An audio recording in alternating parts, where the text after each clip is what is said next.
Just a touch of your love is enough to knock me off of my feet. Oh, just a touch of your love. Just a touch of your love. Subscribe channel Fahmi Nisa. Dan juga jangan lupa nyalain lonceng notifikasinya ya guys, agar aku lebih semangat lagi untuk bikin video untuk kalian semua. Dan jangan lupa follow Instagram Fahmi @_nisa, oke? Selamat menonton guys, selamat menonton. Apa sih itu virus corona? Virus corona sudah masuk ke Indonesia ya? Tentu saja virus corona udah masuk ke Indonesia. Kan virus corona sudah masuk ke Indonesia pada awal Maret 2020. Oh, ternyata virus corona udah masuk ke Indonesia toh. Apa sih itu virus corona? Tolong jelasin dong kayak gimana virus corona itu. Kalau mau tahu virus corona seperti apa dan bagaimana pengertiannya, mau tahu lebih lengkapnya, yuk kita lihat video berikut ini. Adik-adik, yuk kita berkenalan dengan si COVID-19. Hai, namaku COVID-19. Aku adalah virus corona jenis baru yang ditemukan. Tahukah kamu, corona artinya mahkota. Katanya sih, tubuhku runcing-runcing mirip mahkota. Corona, di mana kamu? Hei, aku di sini. Aku kecil sekali. Jadi, kamu tidak dapat melihatku. Kalau kamu bertahan hidup dengan makan, berbeda denganku, aku membuat rumah di dalam tubuh manusia. Sebelum membuat rumah, aku menempel di benda-benda sekitarmu, binatang peliharaanmu, bahkan orang-orang yang kamu kenal. Setelah memasuki tubuh manusia, aku juga bisa melompat melalui mulut dan hidungnya. Aku pandai melompat loh. Aku bisa melompat sejauh 1-2 meter. Kira-kira sepanjang tubuh orang tuamu jika sedang tidur. Setelah membuat rumah di dalam tubuh manusia, aku bisa membuat mereka batuk, pilek, demam, sakit tenggorokan, sulit bernafas, dan merasa mudah lelah. Terdengar seperti saat kamu terkena flu ya.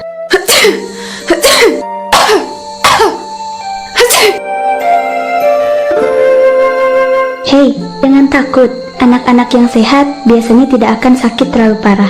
Tetapi, orang-orang tertentu seperti orang yang sudah tua, orang dengan penyakit tertentu, ibu hamil, dan adik bayi bisa sakit lebih parah karenaku. Jadi, kamu harus menjaga mereka bersama-sama ya. Tahukah kamu bisa membantu mengusirku loh. Kamu bisa menjadi pahlawan penangkal COVID-19. Caranya mudah. Pertama-tama, kamu harus menjaga tubuhmu agar tetap sehat dan tidak menularkanku ke orang lain. Di dalam tubuh, musuh terbesarku adalah pasukan imun. Wah, kalau mereka menyerangku, aku bisa mati. Semakin kamu hidup sehat dengan makan makanan yang bergizi dan berolahraga, semakin banyak pasukan imun yang akan menyerangku. Jangan terlalu dekat ketika banyak orang. Apakah sekolahmu diliburkan? Tetaplah belajar di rumah ya. Kalau orang-orang berada di rumah masing-masing, aku jadi sulit melompat deh. Terlalu jauh. Tempat favoritku itu di tanganmu. Tapi, aku sangat benci dengan sabun. Jadi, sering-seringlah cuci tangan dengan sabun dan air mengalir selama 20 detik sambil nyanyikan lagu favoritmu. Atau, gunakan hand sanitizer dan tunggu hingga kering. Oh iya, aku juga pandai bersembunyi di sela-sela jari dan kukumu. Jadi, pastikan mereka juga tergosok ya. Pada hari Minggu ku turut ayah ke kota, naik delman istimewa ku duduk di muka.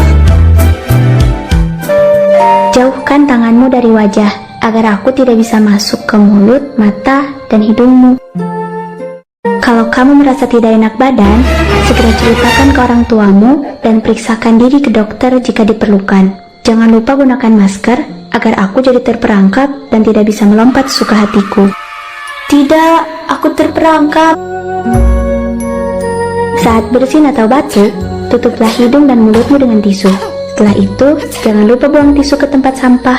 Lalu, cuci tangan lagi deh. Atau, gunakan bagian dalam dari sikumu untuk menutupi mulut dan hidungmu. Orang-orang di sekitarmu mungkin merasa takut denganku. Mungkin juga kamu, karena belum kenal denganku. Tidak perlu khawatir. Tahukah kamu, Para ahli di seluruh dunia sedang bekerja keras untuk memusnahkanku dengan mencari vaksin dan obat penangkal. Dadah. Ajaklah keluargamu untuk menjadi pahlawan penangkal COVID-19. Makin banyak pahlawan, semakin takut aku berada di dekat kalian. Hanya dengan bersama-samalah, kalian dapat melawanku, si COVID-19. Anak Indonesia sehat, berkualitas, dan terlindungi. Jaga jarak, jaga diri, jaga sesama.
Dalam menanggapi segala sesuatu dalam kehidupan ini, kita memerlukan pemikiran dari segala sisi. Kita tidak bisa terlalu percaya pada apa yang gencar diberitakan di media mainstream.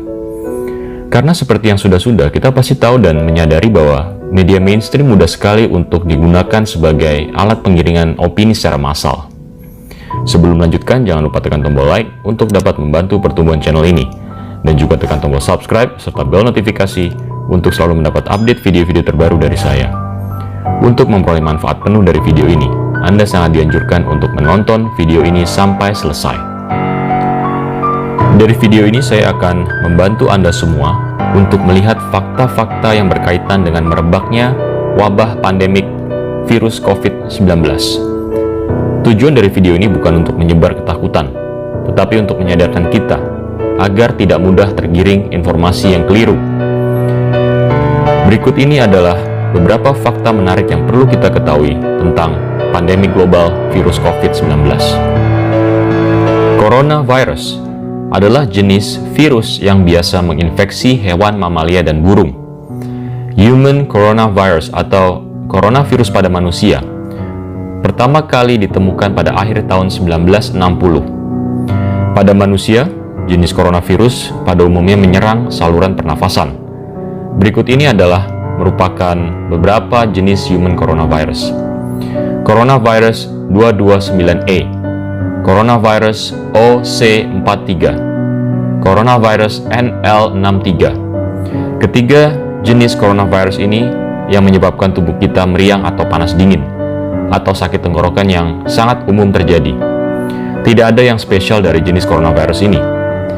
Kemudian jenis coronavirus yang lebih berbahaya adalah MERS, kemudian SARS, di mana pada derajat ringan, kedua penyakit ini dapat menyebabkan demam, batuk, nyeri tenggorokan, masalah pada pencernaan, hidung tersumbat, tubuh yang merasa sangat lemas, sakit kepala, dan nyeri otot. Jika semakin berat, gejala ketiganya dapat menyerupai pneumonia, yaitu demam, batuk parah, kesulitan bernafas, dan nafas yang cepat. Kemudian jenis virus yang terbaru adalah SARS-CoV-2 atau yang disebut sebagai COVID-19, di mana jenis coronavirus ini memiliki karakteristik yang sangat mirip dengan MERS dan SARS, hanya jauh lebih ringan. Dan juga COVID-19 jarang disertai keluhan seperti pilek dan keluhan pencernaan seperti buang air besar, mencret, mual, dan muntah. Sebagai pembanding saja, tingkat kematian dari SARS adalah 10% dan MERS adalah 37%. Sedangkan tingkat kematian COVID-19 sampai hari ini tingkat kematiannya hanya berkisar di angka 3,4%. Yang mana perlu kita ketahui, 99% dari korban meninggal ini memiliki setidaknya 1-3 penyakit bawaan. Jadi jika ditelaah, kasus kematian yang murni disebabkan oleh COVID-19 ini akan jauh lebih kecil, kemungkinan hanya di bawah 0,4%. Walaupun demikian, COVID-19 diklaim dapat menginfeksi lebih cepat dibanding SARS dan MERS. Dan ini pun sebetulnya masih butuh pembuktian yang lebih lanjut. Fakta penting selanjutnya adalah jumlah kematian yang disebabkan oleh virus COVID-19 diklaim adalah pada negara Italia, yang dimana jumlahnya jauh melampaui jumlah kematian di China. Tetapi yang jauh lebih menariknya adalah statistik yang menunjukkan bahwa 99,2% dari korban meninggal dunia memiliki minimal 1-3 penyakit bawaan lainnya, seperti diabetes tipe 2, tekanan darah tinggi, dan masalah jantung. Ini artinya apa? Jumlah orang yang benar-benar murni meninggal karena COVID-19 tanpa penyakit bawaan, jumlahnya mungkin sangat-sangat sedikit sekali. Lebih menariknya lagi, rata-rata usia korban meninggal akibat wabah ini yang hampir di seluruh dunia adalah pada usia 80 tahun.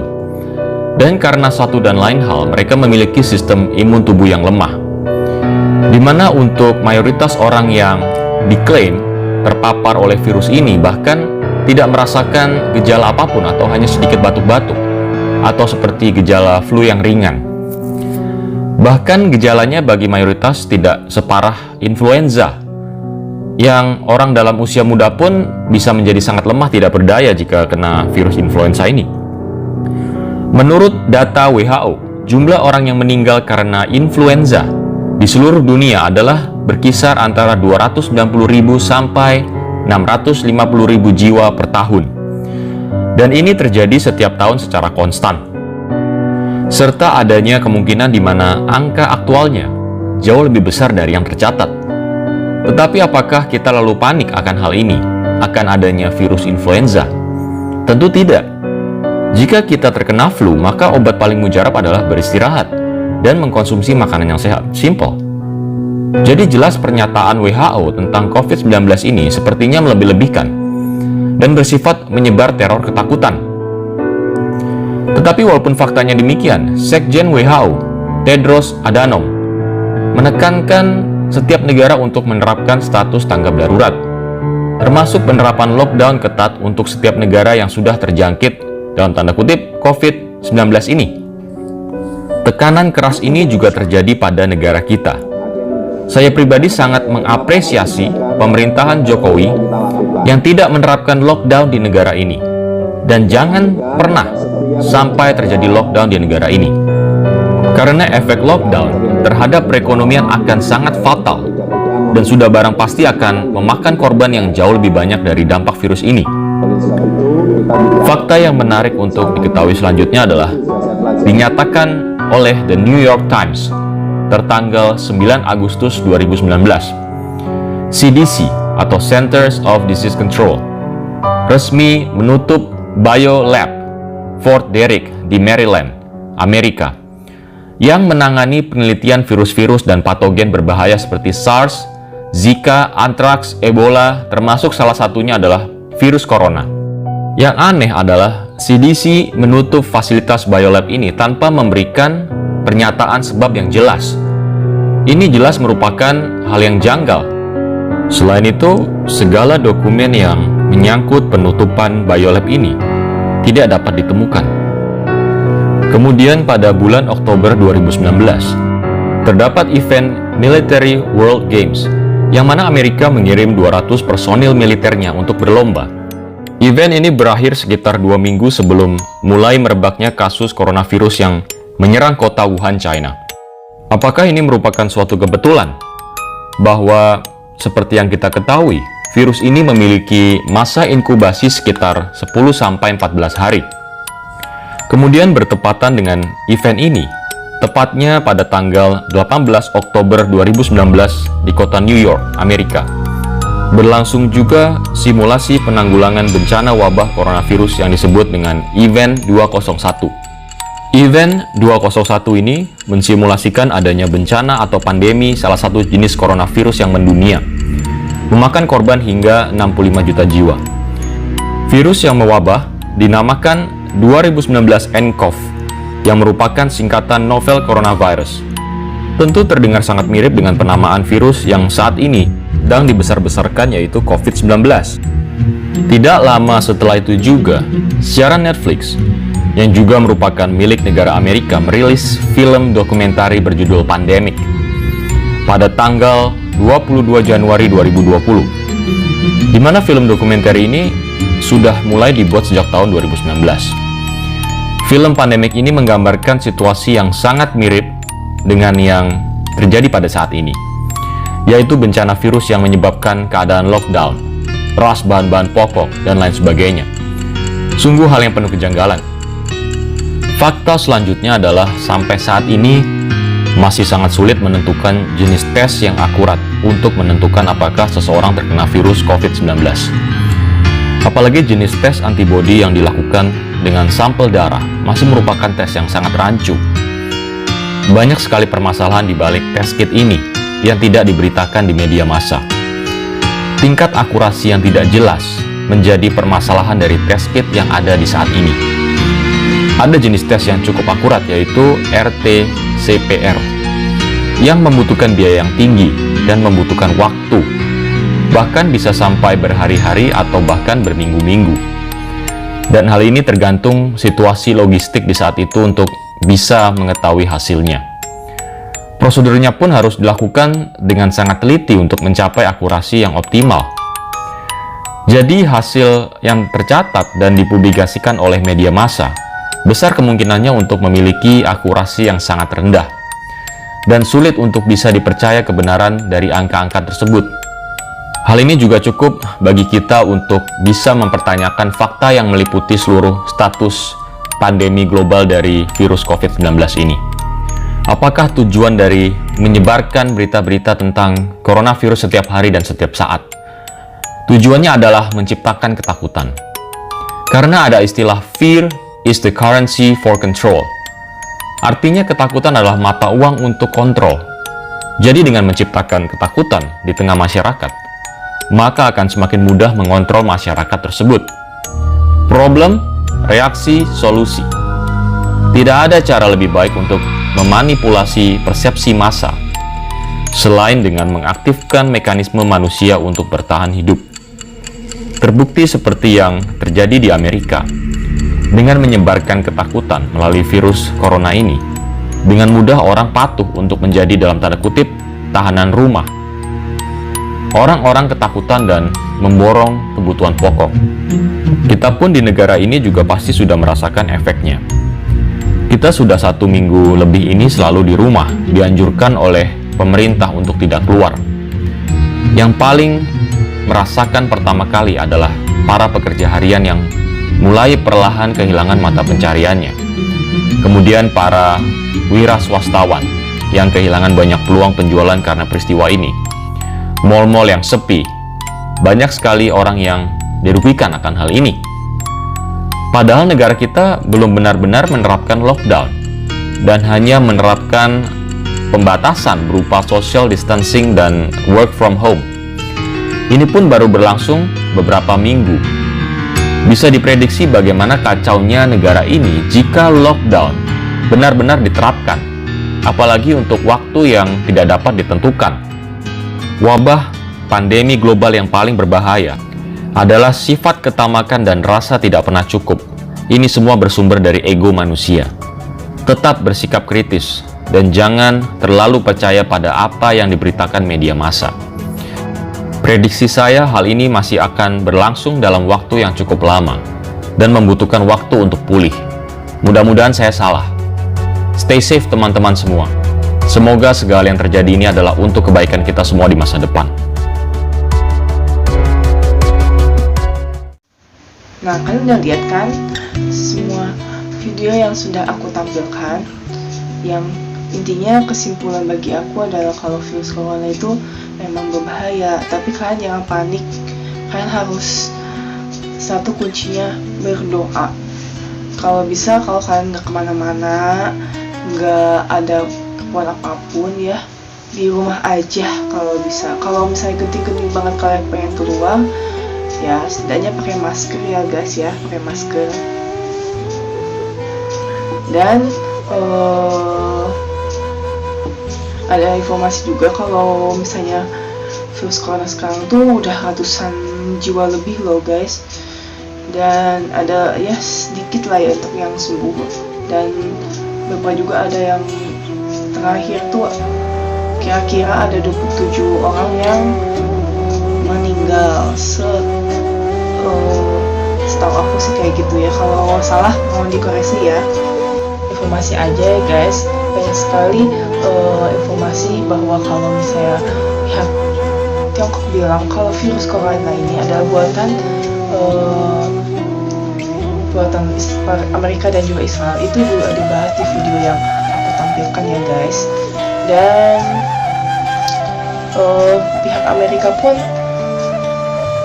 membantah hal itu, membantah bahwa virus corona tersebut dibuat oleh Amerika. Tapi ya walau ya siapa yang bikin virus corona ini, yang pastinya karena virus corona orang jadi panik sih guys. Dan tapi seperti yang aku bilang, jangan panik ya guys ya, harus doa. Kalau bisa guys, kuncinya adalah kalau kalian keluar berdoa sama Allah ataupun agama lain mungkin ya, ke Tuhan yang kalian percayai. Berdoa bahwa semoga kita tuh dilindungi dan dijauhkan dari virus corona. Karena namanya virus ya, apalagi virus corona itu kan ciptaan Allah, tentara Allah. Jadi kalian harus berdoa kuncinya. Dan sekarang tuh kebijakan pemerintah saat ini itu ya masih kurang tegas guys. Jadi ada ya intinya mah banyak masyarakat Indonesia ingin negara Indonesia itu ada karantina wilayah, karena sudah banyak banget sih yang terkena virus corona, udah ratusan jiwa guys. Pemerintah pusat tuh kurang tegas untuk memberikan keputusan.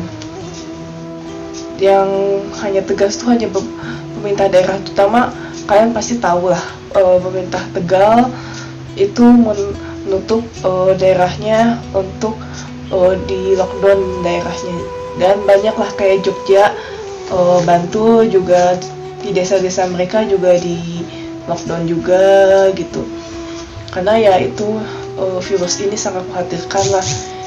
Intinya kalian harus jaga kesehatan ya guys, dan jangan lupa minum vitamin, jangan sampai kena sakit gitu guys. Di saat seperti ini, saat wabah virus corona ini, kita harus saling berbagi satu sama lain. Apalagi kita harus berbagi untuk ke tenaga medis gitu, terus dan juga berbagi juga orang kelas bawah dan juga kelas menengah pastinya mah, berbagi kayak seperti sembako dan juga uang. Apalagi kan banyak ya kayak pedagang kecil ataupun ojek online itu tidak bisa mendapat penghasilan besar dikarenakan wabah seperti ini gitu.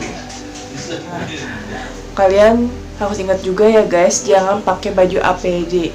Baju APD itu untuk medis, karena ada berita-berita bilang ada yang orang biasa atau gimana itu pakai baju APD. Itu kan buat medis, bukan untuk orang kayak non medis gitu. Non medis itu yang bukan tenaga medis gitu.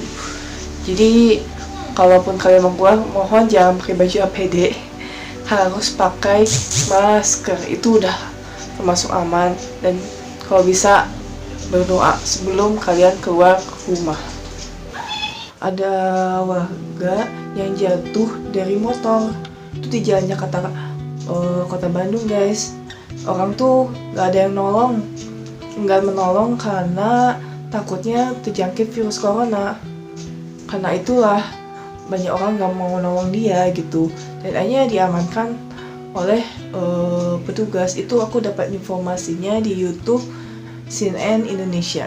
Kalaupun ada yang salah dengan informasi ini, tolong komen di bawah ya, tolong koreksi ya guys. Nah, kalau misalnya pemerintah tuh ini ya guys ya, motong gaji menteri dan juga terus motong gaji DPR untuk bantu rakyatnya, ya alhamdulillah. Tapi kan berita-berita saat ini banyak pemerintah pusat belum ngasih sembako gitu melalui RT RW. Kalaupun langsung sih ada di setiap negara, tapi kan nggak boleh ada kerumunan orang. Nggak tahu lah apakah presidennya nggak tahu aturan aturan kesehatan gitu. Walam ya. Nah, aku juga sangat berharap juga lah guys, berharap bahwa semoga peneliti Indonesia atau peneliti seluruh dunia itu bisa menemukan obat penangkal virus corona dan juga vaksin virus corona ya guys. Karena virus corona itu sangat cepat lah guys, sangat-sangat cepat. Jadi kita juga harus cepat tanggap juga untuk menemukan obat penangkal virus corona dan juga vaksinnya juga, kan harus cepat. Dan kalau bisa Indonesia juga harusnya bikin lab yang sangat besar, dan labnya kalau aku saranin sih harus cepatnya jadi ya guys. Kalau nggak salah aku lihat videonya podcastnya Deddy Corbuzier, rencananya gitu Pak Anies Baswedan itu bakal bikin lab di Jakarta khususnya untuk meneliti virus corona tersebut dan mencari sekarang tuh Pak Anies lagi mencari dana untuk bikin lab itu. Ya sekarang sih masih belum jadi sih labnya. Nah, informasi yang barusan tadi soal Gubernur Jakarta itu Pak Anies Baswedan mau bikin lab, itu aku dapat informasinya dari podcast Deddy Corbuzier. Kalau kalian tonton ya guys ya, itu bakal banyak ilmu dan informasi yang kalian dapatkan di situ. Yang pastinya aku berharap ya guys, pemerintah tuh harus tegas, jangan setengah-setengah ngasih kebijakan tuh, jangan setengah-setengah ngasih kenyataan tuh, harus langsung gitu aja, jangan sedikit. Ya ini kan argumen aku ya, kalau kalian punya argumen yang lain komen di bawah ya guys. Tapi ya guys, karena wabah seperti ini ada hikmah gitu guys, maksudku ada hikmah di balik wabah ini gitu. Yang asalnya jarang di rumah itu malahan jadi ada di rumah, jadi bisa ada ngobrol bagi yang sudah berkeluarga barangkali ataupun yang sudah punya anak gitu, dia bisa ngobrol sama anaknya sendiri gitu, yang biasanya orang tuanya tuh pergi keluar untuk kerja sibuk kayak gitu, akhirnya bisa ngobrol sama anaknya di rumah aja, tiap hari di rumah. Akhirnya mereka harus ngobrol gitu. Kalaupun yang udah punya pasangan, jangan sampai bercerai ya, karena banyak sekali yang di Amerika apalagi itu tuh udah melayangkan gugatan cerai pada pasangannya. Jangan sampai ya di Indonesia kayak gitu guys. Nah guys, sampai di sini aja ya video aku. Kalaupun kalian ada informasi lebih, komen di bawah ya guys.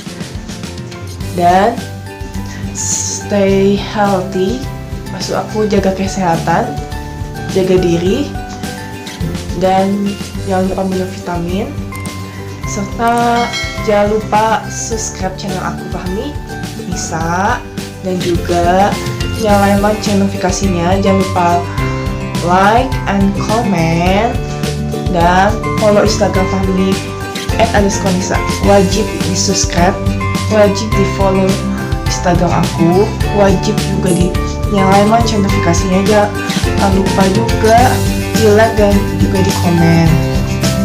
Sampai jumpa lagi, bye bye. Jangan lupa subscribe ya guys, agar aku bisa semangat lagi untuk bikin video untuk kalian. Bye bye.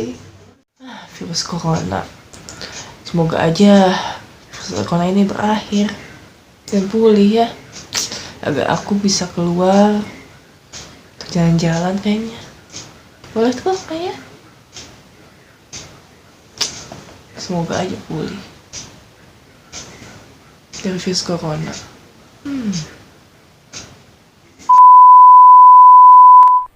Guys, kan sekarang ini lagi pandemi virus corona, pasti kalian perlu masker kan? Aku saranin kalian harus beli maskernya di imara.id. Dan ini contoh maskernya ya guys ya. Enak banget pokoknya, nyaman.